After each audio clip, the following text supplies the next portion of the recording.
Hi everyone, so good to be back. As I previously mentioned, I had some commitments this past week and then I was out of town for most of the weekend, but I am back and Alexandra Rodriguez has uploaded her first new podcast episode, or what she's calling a podcast, and I'd really like to take a look at a few things. Now, I won't be watching the entire thing, and we'll get to the reason why in a moment, but I did want to talk about a couple of things that popped up, especially in the first few minutes of her podcast. So let's just jump right into it. Oh, we're so back. We're so freaking back, you guys. Oh my gosh. If you remember this song, you've been here a minute, girlie, I love you. She's immediately starting off her podcast episode with this proclamation over and over that we are, quote, so back. Now, this could be in reference to, I guess, one of two things. The most obvious, and what she seems to be alluding to, is the fact that she is using her song that she used to use in the intro of her Learning to Be Fearless videos back when that was the name of her channel. She does mention it. She begins singing the song. It is definitely a throwback to those days. However, I actually was thinking of maybe what would be the less obvious reason for her to be saying we're back. I thought she might have been referencing the fact that she did have a podcast already a number of years ago, and this podcast was co-hosted by her mother. This podcast was also on YouTube.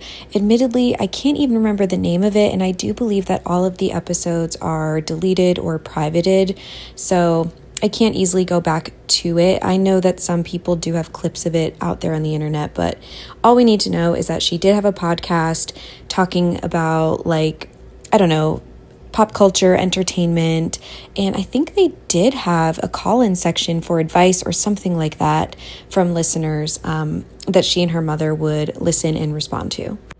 This podcast was, from what I remember, rather abruptly ended amidst some controversy. Namely, there was a good amount of negative feedback regarding the language and the ways in which her mother would speak about other women on the podcast. There was one moment in particular I remember where she and her mother were referring to contestants on The Bachelor as whores in specific reference to their sex lives and the number of sexual partners that they had, and that would make them, undesirable to future male suitors. I don't remember if this was the exact catalyst for canceling the podcast, but it definitely played into it, and it was ended and basically never mentioned ever again. On my podcast grind, and I call this a podcast ever so loosely because it's going to stick exclusively on YouTube as a visual, but I want you to be able to just put this on in the background while you're folding laundry, doing dishes, doing whatever, because that's how I personally like to enjoy podcasts or, talk shows. I'm a big fan and I listen quite a bit. So I guess you could still call this a podcast, even though it is being filmed and uploaded exclusively to YouTube. It's just her sitting with a mic, and you don't need to be watching it visually to get the full effect of the content.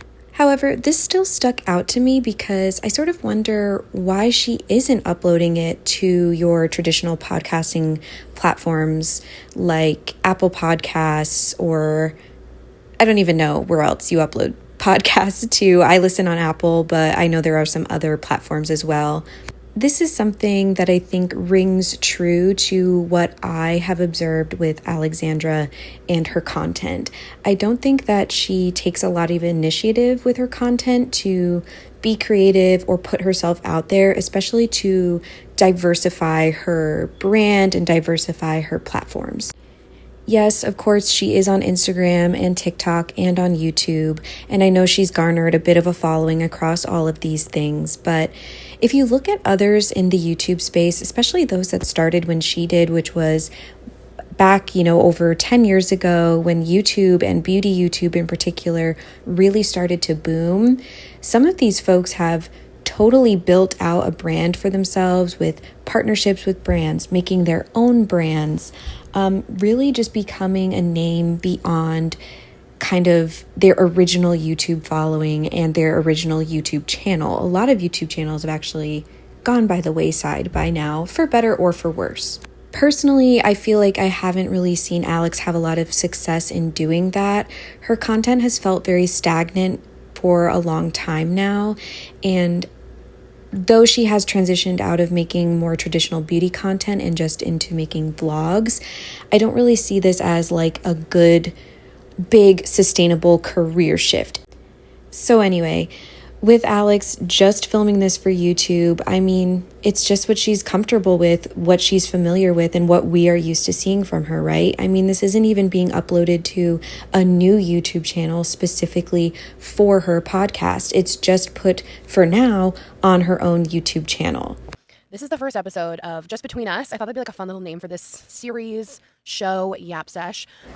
Spoiler alert, she has already had to change the name of the podcast because she couldn't be bothered to do enough due diligence to check if there is any other media that uses that name already. Within just less than a day of uploading her first podcast episode, Alex posted on her Instagram story and also in the comments of that podcast episode that she has updated the podcast name to Hot Goss Hotline. This was after she received a number of comments informing her that Just Between Us is the name of an already quite popular podcast. So, I don't know, I guess she's just leaving her viewers to do her job for her. It seems like pretty basic business to just double check the name of something before you're going to use it. And this is something that I feel like I see a lot in the influencer YouTuber space, especially in this like beauty space or like beauty to lifestyle influencer space. I've definitely watched more than a few controversies unravel online when these influencers choose brand names or certain designs for merch, for example, that end up being taken from typically smaller brands or smaller influencers. Now, in this case, this podcast seems to be pretty popular. Just a Google search of the Just Between Us podcast shows me immediately that this podcast exists, and they have over 600,000 subscribers on YouTube. So all she needed to do was do a bit of Googling. It's not that hard, and I just find it incredibly stupid that she didn't do that before putting up her first episode. I start this one off and just say, I don't know if this is going to be a regular thing. If you like it, if you guys let me know that you like it, I'll show up because your girl can yap. If you don't know who I am, I'm a vlogger. I've been doing YouTube vlogs since 2011. I'm getting old, and honestly, I love it. I love YouTube. I can see myself doing this for like a really, really long time in my life. I've made a ton of mistakes that are online. I've shared my trials and tribulations. I have showed so much dropping out of college, going through relationships, dating. So if you want to just catch up on my life, go ahead and go for it. But she brought it up, not me. Alexandra Rodriguez has invited us in this podcast episode to just go ahead and go for it with regards to getting caught up with her life and with all of what she calls her mistakes and things like that she has shared publicly online. While I won't recap all of the lore here because really the lies, the white lies, and everything in between runs deep with this girl. I find it interesting that she's sort of marketing herself as this very transparent and vulnerable person online. She's claiming that she's put it all out there, her mistakes, her relationships, both failed and what she claims as successful and things like that are online. But she definitely has done her work, in my opinion, to hide or downplay some of the more controversial things that she's put on there or more vulnerable things. For example, she's definitely privated or deleted a number of videos pertaining to her gastric bypass and some of the other weight-related or fat-shaming claims that she's put into videos online. Her life that she markets online is very curated, in my opinion. It's not like she's actually just putting out a whole bunch of truly vulnerable things and taking the feedback that she gets, both good and bad, and using that to grow or evolve. In my opinion, it's all a lot of the same. It's extremely curated, and even that she doesn't do a very good job at. She literally edits every single thing that we see of her online, and still it manages to reflect pretty poorly on her. She does have her Draw Her Life videos still up. This is from 12 years ago, but I guess if she's inviting you to get caught up on her life, that might be an okay place to start. A lot has happened in those 12 years, but there's some interesting backstory to glean from it that helps explain a bit of the type of person that we're dealing with when it comes to Alexandra Rodriguez. And I had no relationship with my father. As a child, I yearned and yearned for my father, but I don't know. He was never really around. I would get, like a letter on my birthday or a package at Christmas, but that's pretty much the extent of it. We got in a couple fights on the phone once because I was mad at him. So, it wasn't the best of times for us. And one day my mom got a really bad phone call, and yeah, it was pretty much horrifying. I still remember the moment when she got that call. Something really unfortunate happened to my father that put a lot of us in a bad situation. My mom and I were struggling that time, and my dad was unable to pay us child support anymore, which...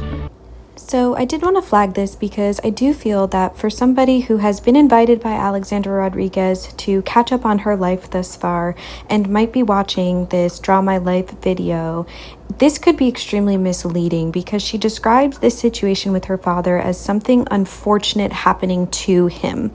And I actually never realized until now that she actually does draw her father seemingly behind bars in this, whiteboard drawing that she's doing in her video.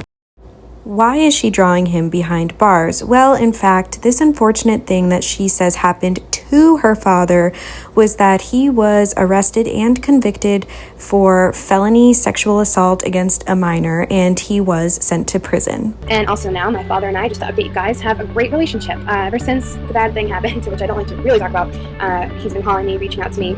I actually flew down to Florida a year and a half ago to see him, and for the first time in like a decade, and it was a really great experience. We're all on good terms now, my mom and my dad and myself, and it's kind of nice to know that one day we can all maybe be like a happy family again, but not in the traditional sense of them being together.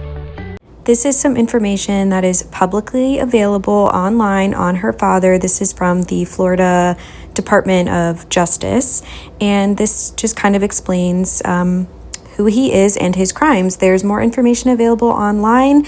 There's also information online about the multiple letters that Alexandra Rodriguez sent to the judge in support of her father, I believe, receiving early parole. She did write letters in support of her father, claiming that his criminal conviction and his time in prison brought them closer together.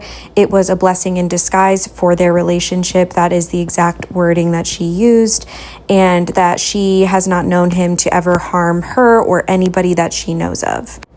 Something that, stands out to me specifically about that language that she used, about that it was unfortunate that it happened to him, and this bad thing happened to him, and that she never knew him to harm anybody, really makes me wonder if Alexandra and certain members of her family that also appear to be in support of her father, even after his conviction, believe that he was wrongfully convicted. Because there are two routes this could have gone. One is just that they are choosing to kind of turn a blind eye, blaming his actions on, a lack of self-control or a lapse of judgment, something like that. But they could also totally choose to believe that he was wrongfully convicted, that his victim set him up or lied about him.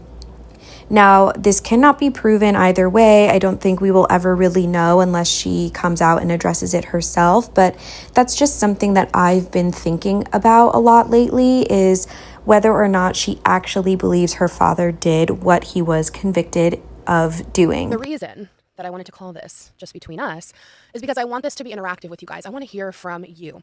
So I'd already teased this over on my Instagram a few weeks ago, actually. If you don't know, I have an almost 1-year-old now, and he is the priority. So it's just me getting around to being able to do this, but I'm so excited. I would love for this to be a weekly thing.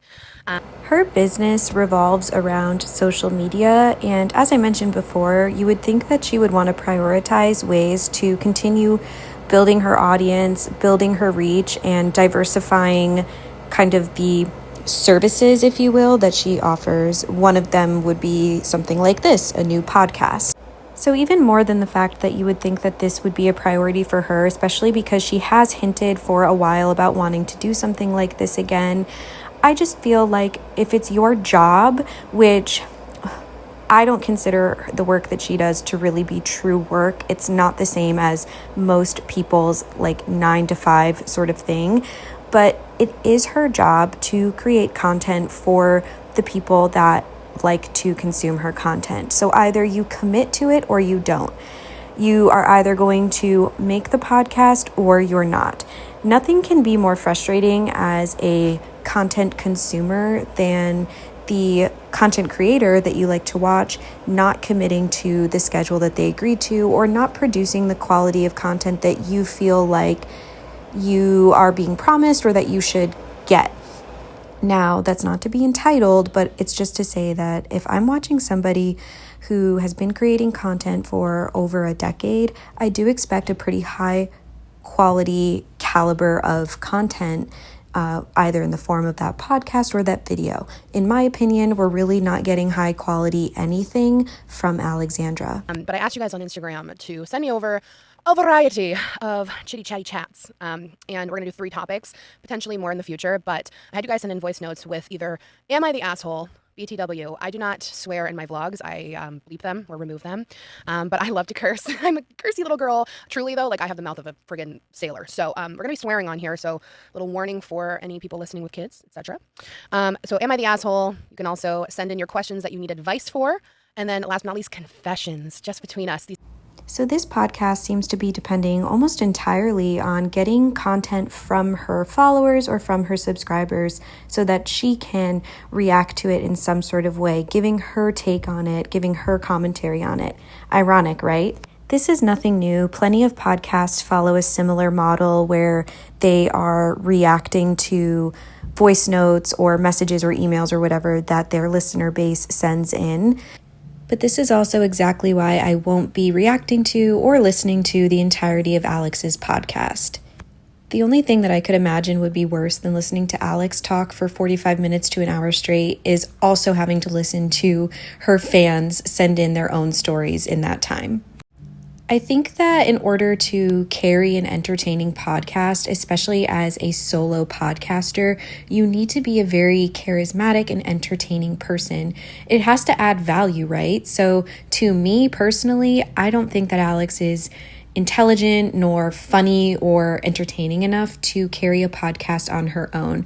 This is probably super judgmental of me, but it is just my own personal opinion that anyone who watches Alex and likes her enough to actually send in one of these voice notes for her podcast probably also doesn't have that entertainment factor to be able to tell their story in a really engaging and fun way. It's just not for me listening to Alex and her stans essentially having a conversation back and forth. Another thing I wanted to touch on quickly is her use of the phrase, "Am I the asshole?" in her podcast. This seems to be a segment that she'd like to start in her podcast, and if you're not familiar with what "Am I the asshole?" is, it's something that started on Reddit in 2013. The premise is that users can submit stories from their personal lives so that others can read them and let them know if that user was the asshole in this situation or not. Because this subreddit is so huge and widely well known, and admittedly because of Alex's recent rampage in the copyright strike system, I did want to look up if "Am I the Asshole" is trademarked by Reddit or the original user at all. It does appear from both Trademarkia and USPTO that "Am I the Asshole" is trademarked by Reddit. I did include the trademark certificate as well, but it's probably a bit blurry. I was having some issues like saving the picture, so I had to screenshot it. Maybe a bit difficult to read. I am definitely not a trademark lawyer or an expert at all. So from what I can tell, it does seem that it is trademarked, it is active. Now, that just leads me to question whether or not someone can use the phrase, "Am I the asshole?" in the way that Alexandra is. It appears she may be using "Am I the Asshole?" as a title of this segment in her podcast and would like her followers to send in these voice notes, basically following a similar format that would be used in the original "Am I the Asshole?" subreddit. From what I understand, your trademark will be categorized into different goods and services codes that you either are currently using or intend to use your trademark for. So these are those goods and codes from USPTO for "Am I the Asshole?" I am only questioning if there might be an issue of trademark infringement with Alexandra using this phrase in this podcast segment. From what I understand, the issue of trademark infringement ultimately comes down to causing consumer confusion. So does the unauthorized use of a trademarked item cause confusion for consumers about the source of that item or product or whatever it may be? Admittedly, I don't think too many people would actually be confused between the Am I the Asshole subreddit and a segment on Alex or anyone else's podcast. I also don't think that anyone would think that Alex is like representing Reddit with this segment. But as we do know, nearly anyone is open to make a claim of copyright or trademark infringement. Even if they don't have a basis to do so, they can still try. So I don't know. I just thought it might be worth questioning and thinking about it a little bit. Oh, speaking of love bombing, I need to talk about Love Island for a little bit here. I need to know everyone's thoughts about this season. So I've watched the whole season. I actually was like right on top of it this year. I watched every night. It totally fucked up my sleep. Like typically we'll put Anderson to bed and then like, I don't know, clean up the kitchen and then I'm in bed. Like we're falling asleep before 9. And then watching this, I would stay up every night and it started at 9. I'd be in bed at like, I'd go to sleep like 10:30, 11. And then Anderson is an early riser no matter what.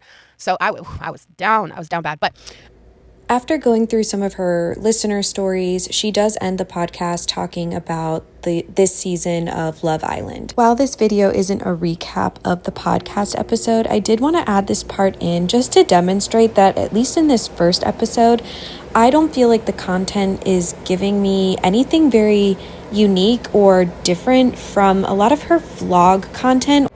It seems like a lot of this stuff she could have just integrated into her vlogs or a different type of video on her channel rather than calling it its own podcast. I also feel like the podcast doesn't have a very strong branding, like right off the bat. I don't understand why we started with the old school Wanna Be Fearless song. I don't understand why her green screen background is that of the beach. And of course, let's not forget that she has already even had to change the name of the podcast. So I'm just not getting a very strong sense of the podcast brand or like where she would want to head with this in the future. These are just a few of my overall thoughts on the podcast, its overall structure, and our podcaster herself.